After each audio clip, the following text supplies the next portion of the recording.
UP के बांदा जिले में जो हुआ उसने सबको हैरान करके रख दिया। जहां पुलिस थाने के अंदर भारी फोर्स मौजूद होती है, पुलिस वाले मौजूद होते हैं, तमाम तरह के लोग होते हैं, वहीं पर एक पिता का गुस्सा इस कदर ज्वालामुखी बनकर फटता है कि अपनी ही 19 वर्षीय बेटी को जो है चाकुओं से गोद कर हत्या कर देता है। इससे पहले कि किसी को कुछ पता चलता, कोई कुछ कह पाता, कोई कुछ सुन पाता, कोई उसे रोक पाता, 4-5 सेकंड के अंदर ही अपनी बेटी के गर्दन पर जो है ताबड़तोड़ हमले करता है और वहीं पर जो है उसकी बेटी बेहोश होकर गिर जाती है। उसके गर्दन से खून के फव्वारे निकलना शुरू हो जाते हैं। जब उसको हॉस्पिटल ले जाया जाता है तो वहाँ पर जो है उसकी मौत हो जाती है, क्योंकि गर्दन पर चाकू मारने का मतलब है बहुत ज़्यादा खून का निकलना। इसके बाद जो है थाने के अंदर अफरा तफरी मच जाती है, उस आदमी को गिरफ्तार किया जाता है और इस हत्या के वजह सिर्फ एक छोटी सी बात थी। बेटी ने यही कहा कि मैं अपने प्रेमी के साथ रहूँगी, उसी के साथ जीना है, उसी के साथ मरना है।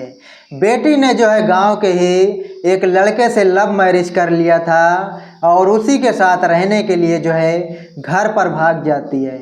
जब उसकी कंप्लेंट की जाती है, उसको पुलिस स्टेशन में बुलाया जाता है, उन दोनों को पकड़ा जाता है, पिता द्वारा समझाया जाता है, 2 से 3 घंटा माथापच्ची की जाती है। उसके बाद भी जो है बेटी का एक ही जवाब होता है, मुझे सिर्फ अपने प्रेमी के साथ रहना है, उसी के साथ जीना है, उसी के साथ मरना है। कहते हैं एक माता पिता जो है अपनी बेटी के लिए दुनिया से लड़ सकता है, उसे उंगली पकड़कर चलना सिखाता है। बेटी जब छोटी होती है तो उसके सपनों को जो है अपने कंधों पर उठाते हैं, उसकी हर खुशी के लिए अपनी खुशियां कुर्बान कर देते हैं।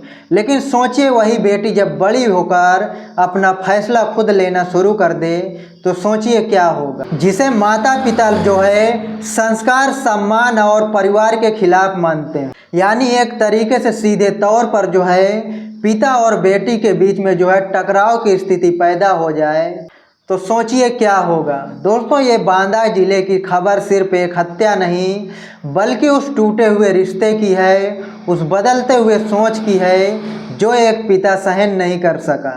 बांदा जिला में बदौसा थाना क्षेत्र है और इसी बदौसा थाना क्षेत्र में जो है इंदिरा नगर कॉलोनी है और इसी इंदिरा नगर कॉलोनी में जो है सत्य कुमार चौहान अपनी पत्नी और अपनी एक बेटी के साथ रहते थे।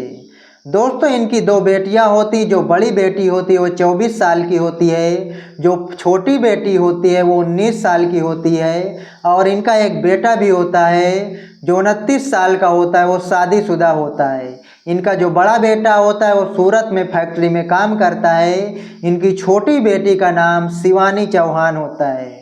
अब दोस्तों, यहीं पर ये लोग रह रहे थे, अपना जीवन यापन कर रहे थे और इनकी जो छोटी बेटी होती है 4 साल से प्रेम प्रसंग चल रहा था। अब दोस्तों, जब इस बात की खबर माँ को होती है तो माँ जो है अपनी बेटी को समझाने की कोशिश करती है, मनाने की कोशिश करती है कि ये बात जो है पिता तक ना पहुँचे।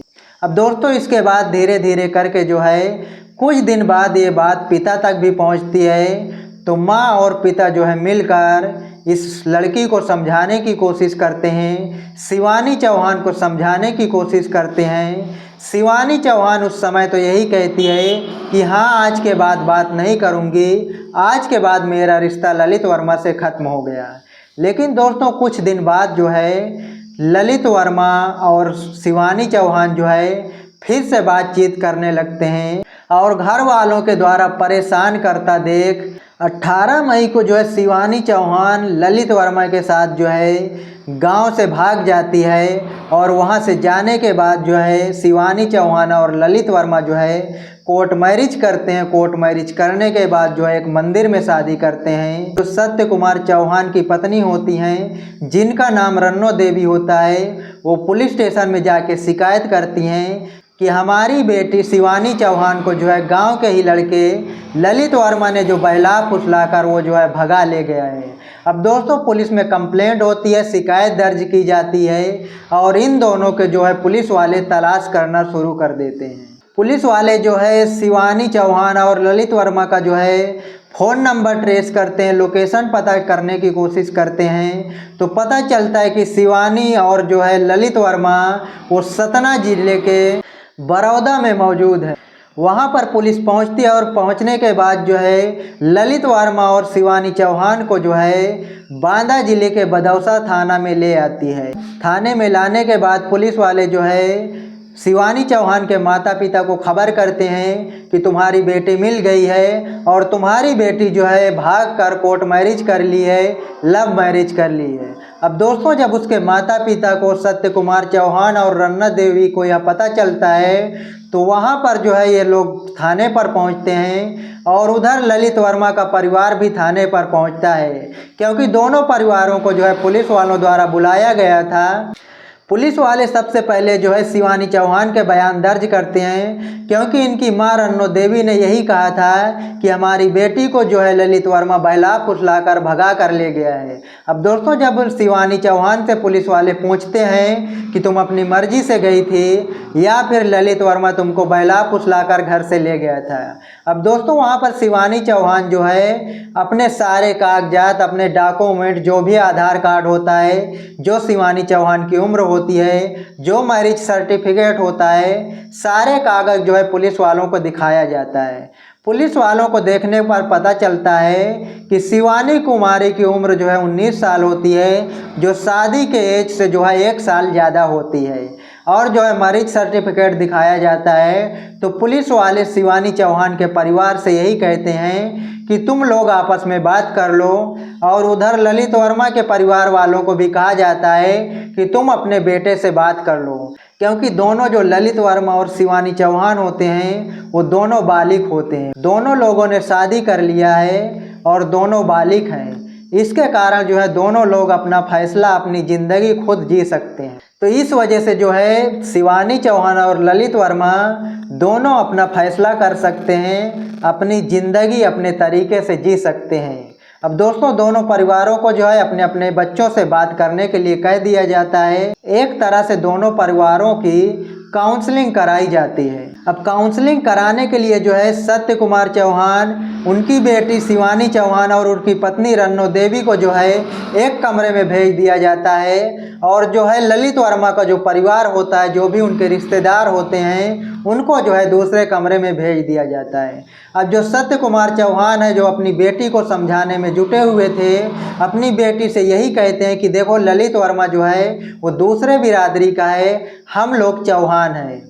सत्य कुमार चौहान अपनी बेटी को समझाता है कि देखो, अगर ललित वर्मा से शादी कर लोगे तो हमारी समाज में क्या इज्जत रहेगी। दोस्तों, सत्य कुमार चौहान अपनी बेटी को यही समझाता है कि अगर तुम ललित वर्मा से शादी कर लोगे तो हमसे जो है समाज में कोई रिश्ता नहीं रखेगा, हमसे जो है सारे रिश्ते नाते तोड़ लिए जाएंगे। शिवानी चौहान की जो माँ होती है रन्नो देवी, वो भी हाथ पांव जोड़कर जो है अपनी बेटी को मनाने की कोशिश करती है, बेटी को समझाने की कोशिश करती है, लेकिन बेटी जो है अपनी जिद पर अड़ी होती है। उसका एक ही कहना था कि मैं ललित के साथ शादी कर चुकी हूँ और मैं ललित के साथ ही रहूँगी, मुझे ललित के साथ जीना है और ललित के साथ ही मरना है।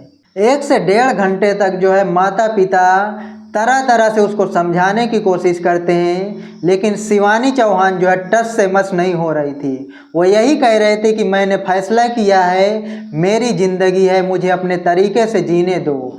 और वो अपने माता पिता से यही कहती है कि मुझे परेशान मत करो, तुम्हें जो करना है वो करो। अब दोस्तों, इतना सुनने के बाद जो इनका पिता होता है सत्य कुमार चौहान जो होता है, उनका गुस्सा जो है एकदम से फूट पड़ता है, लेकिन वो अपने आप को रोकते हुए, अपने आप को समझाते हुए एक बार बेटी से फिर फरियाद करते हैं, बेटी को समझाने की कोशिश करते हैं। सत्य कुमार चौहान अपनी बेटी को यही समझाते हैं कि 4 साल के प्यार ने तुम्हारे दिल में कितनी जगह बना ली, और हमने तुम्हारा जो है 19 साल तक पालन पोषण किया है, तुम्हारे सपनों को जो है अपने कंधों पर ढोया है, उसकी कोई अहमियत नहीं है। इसी तरह से जो है उसके माता पिता सत्य कुमार चौहान और रन्नो देवी जो है गिड़गिड़ाते हुए रोने लगते हैं, लेकिन जो शिवानी चौहान होती है वो अपने माता पिता को रत्ती भर भाव नहीं देती है। इतना सुनने के बाद शिवानी चौहान अपने माता पिता से यही कहती है कि देखो, मैंने ललित से शादी किया है, मैं अपने प्रेमी को नहीं छोड़ूंगी, मैं उसी के साथ रहूंगी, उसी के साथ जीऊंगी और उसी के साथ मरूंगी। दोस्तों, इतना कहने के बाद जो है काउंसलिंग की प्रक्रिया पूरी हो जाती है। इसके बाद लड़की को जो है वन स्टॉप सेंटर भेजा जाना था। वहां पर 15 से 20 लोग मौजूद होते हैं। अब जब लड़की यानी शिवानी कुमारी चौहान को ले जाने की बारी आई, उसका बुलावा होता है, तो एकदम से उसके पिता जो है सत्य कुमार चौहान के दिमाग में पता नहीं क्या आता है, अपनी जेब से जो है बटन वाला चाकू निकालते हैं और अपनी बेटी शिवानी चौहान के गर्दन पर ताबड़तोड़ हमला करते हैं। इससे पहले कि कोई कुछ कह पाता, कोई कुछ सुन पाता, कोई उसे रोक पाता, 5 से 6 सेकंड के अंदर ही न जाने कितने वार कर दिए। अब दोस्तों, उसकी बेटी जो होती है शिवानी चौहान, वहीं पर बेहोश होकर गिर जाती है और जो इनकी पत्नी होती है रन्नो देवी, वो भी ये मंजर देखकर वहीं पर बेहोश होकर गिर पड़ती हैं। अब जब दोस्तों पुलिस वालों को खबर लगती है, थाने के अंदर जो है हलचल मच जाती है, एकदम से भगदड़ मच जाती है।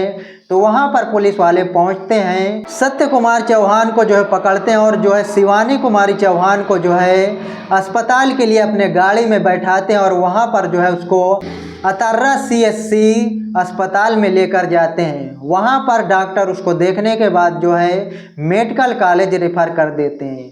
वहां पहुंचते ही वहां पर जो है शिवानी चौहान की कुछ ही देर के बाद मौत हो जाती है। अब दोस्तों, जब इतना कांड होने के बाद सत्य कुमार चौहान को गिरफ्तार किया जाता है, उससे पूछा जाता है कि तुमने अपनी बेटी को क्यों मार दिया। तो दोस्तों, वो यही कहता है कि मेरा मान सम्मान, मेरी प्रतिष्ठा और मेरा जो समाज में इज्जत है, उससे कहीं ज़्यादा ये मेरी बेटी बढ़कर नहीं है। उससे अच्छा तो है कि ये मर जाती और इसीलिए मैंने उसको मार दिया। दोस्तों, जब इस बात की जानकारी उसकी पत्नी यानी रन्नो देवी से पूछा जाता है कि क्या तुमको पता था कि तुम्हारा पति जो है पहले से प्लान बनाकर आया था, पहले से चाकू लेकर आया था कि अगर बेटी बात नहीं मानेगी तो उसको जो है मार डालना है। तो उसकी पत्नी रन्नो देवी यही कहती है कि नहीं साहब, ऐसी कोई बात नहीं है। रूम के अंदर तो मेरे पति जो है अपनी बेटी से आराम से बात कर रहे थे, उसे आराम से समझाने की कोशिश कर रहे थे, ऐसा कुछ भी माहौल नहीं था।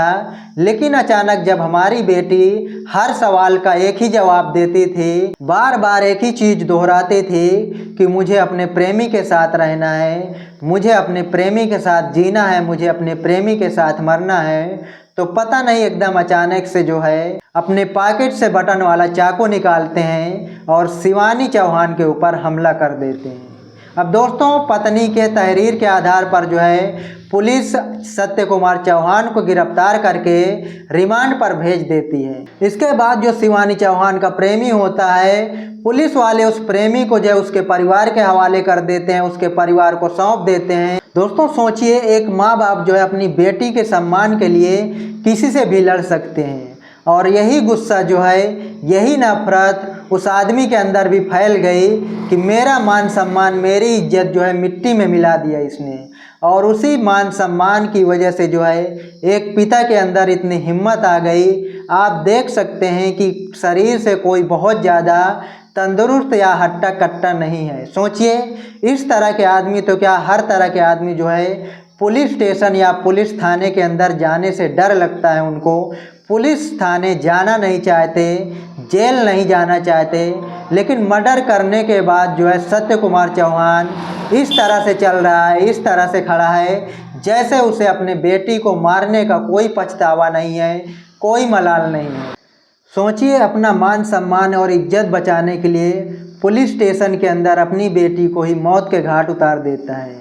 हर आदमी जानता है पुलिस स्टेशन में मर्डर करने के बाद हम भाग नहीं सकते, और इस आदमी को अच्छी तरह से मालूम था जेल जाएंगे, पकड़े भी जाएंगे, लेकिन उसके बावजूद भी ये आदमी वहाँ से भागा भी नहीं और अपनी बेटी को मारने के बाद जो है वहीं पर खड़ा रहता है। सोचिए, अपने मान सम्मान के लिए, अपनी बेटी के खातिर अगर आदमी दुनिया का बोझ उठा सकता है, अपनी खुशियाँ कुर्बान कर सकता है, तो सोचिए अपनी ज़िंदगी की परवाह भी नहीं करता है। एक बार सोचिए, यही सब सोचकर जो है सत्य कुमार चौहान जो अपनी बेटी को मौत के घाट उतार देता है।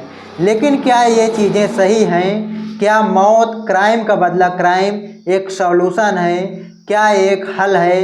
किसी भी समस्या का हल क्राइम के बदले क्राइम नहीं हो सकता, क्योंकि क्राइम के बदले क्राइम करने का नतीजा है कि आप जो है, आपके पास जो बचा कुचा होता है उसको भी आप खो देते हैं। सोचिए, क्राइम अगर बेटी ने किया था तो उसको समझा सकते थे, बुझा सकते थे।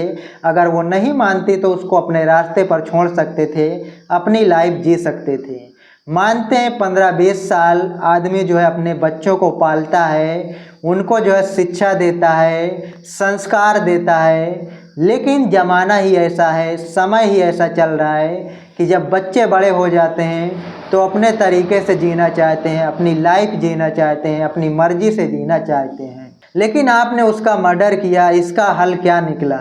आपने उसका मर्डर किया, बेटी तो मर गई, लेकिन सोचिए आप जेल जाएंगे, आपकी बदनामी होगी, आपके बारे में लोग क्या कहेंगे? लोग यही कहेंगे अपनी बेटी को मार दिया, अब जेल में है। आपकी पत्नी का क्या हाल होगा? सोचिए, अगर आप उसको नहीं मारते, अपनी ज़िंदगी जीने देते, तो शायद अपनी ज़िंदगी आप अपने पत्नी के साथ बिता रहे होते। तो दोस्तों, इस घटना के बारे में आप लोग क्या कहना चाहेंगे?